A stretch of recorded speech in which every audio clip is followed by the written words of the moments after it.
நம்மாழ்வார் திருவாய்மொழி இப்பாசுரத்தில் பகை விரட்டி வெற்றி கிடைக்க வேண்டி அருளியிருக்கிறார். ஆழியழ சங்கும் வில்லும் எழ திசை வாழியழ தண்டும் வாளும் எழ அண்டம் மோழையழ முடி பாதம் எழ அப்பன் ஊழியழ உலகம் கொண்டவாறே என்று முதல் பாட்டில் சொல்லியிருக்கிறார்.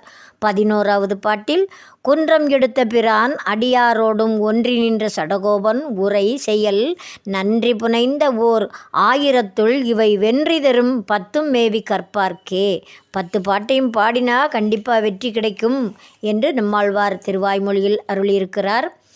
ஆழி எழ சங்கும் வில்லும் எழ திசை வாழி எழ தண்டும் வாழும் எழ அண்டமோளை எழ முடி பாதமெழ அப்பன் ஊழி எழ உலகம் கொண்டவாறே.